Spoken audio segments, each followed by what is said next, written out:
Goshamahal MLA రాజావారు తగ్గేదే లేదంటున్నారు. నేను జోకర్ కాదు, ఫైటర్ని. నాడు నేడు రేపు ఎప్పటికీ నేను కాషాయమే. నా బలం, నా బలగం కార్యకర్తలే. నా అడ్డా గోషామహల్. నన్ను గెలిపించింది ప్రజలే, పార్టీ నేతలు కాదు అని తెగేసి చెప్తున్నారు. పార్టీ శ్రేణుల అభిప్రాయాలను అధిష్టానానికి తెలిపేందుకే రాజీనామా చేశానని గుర్తు చేస్తున్నారు. ఎమ్మెల్యే పదవికి రాజీనామా చెయ్యను, ఏం చేసుకుంటారో చేసుకోండి అంటూ కుండబద్దలు కొడుతున్నారు. నేను రాజీనామా చేయాలంటే ముందు కేంద్ర మంత్రి రాజీనామా చేయాలి, అప్పుడే నేను నా ఎమ్మెల్యే పదవికి రాజీనామా చేస్తానంటున్నారు. ఇద్దరం కలిసి ప్రజాక్షేత్రంలో ఎవరి సత్తా ఏంటో తెలుసుకుందాం అంటూ సవాల్ చేస్తున్నారు fire brand Rajasingh. Goshamahal MLA Rajasingh బీజేపీకి గతంలోనే రాజీనామా చేశారు. కానీ ఎమ్మెల్యే పదవికి మాత్రం రాజీనామా చేయలేడు. ప్రజలే నన్ను ఎన్నుకున్నారు కాబట్టి ఎందుకు రాజీనామా చేయాలని ఆయన ప్రశ్నిస్తున్నారు. రాజీనామా చెయ్యను, ఏం చేస్తారో చేసుకోండి అంటూ ఘాటు వ్యాఖ్యలు చేస్తున్నారు. పార్టీకి రాజీనామా చేశాను తప్ప నేనెప్పటికీ కాషాయమే అని కుండబద్దలు కొడుతున్నారు. మరోవైపు నేను స్వతంత్రుడిని అంటున్నారు రాజాసింగ్. మరింతకు ఆయన బీజేపీలో ఉన్నట్లా లేనట్లా?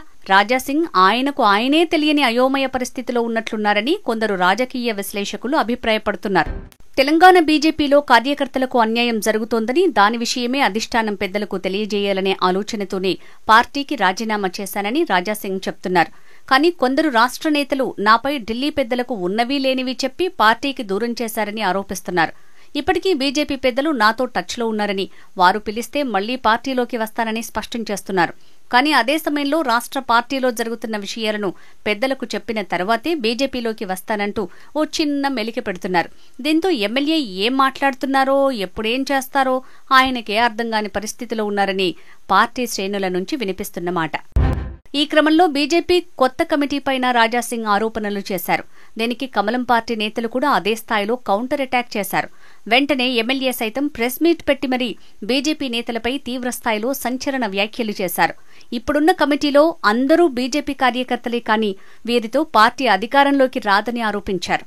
ఒకవేళ ఇదే కమిటీతో పార్టీ అధికారంలోకి వస్తే రాజకీయ సన్యాసం తీసుకుంటానని సవాల్ చేశారు. నేను పదవికి రాజీనామా చేయాలంటే కేంద్ర మంత్రి కిషన్ రెడ్డి ఎంపీ పదవికి రాజీనామా చేయాలని కండిషన్ పెట్టారు.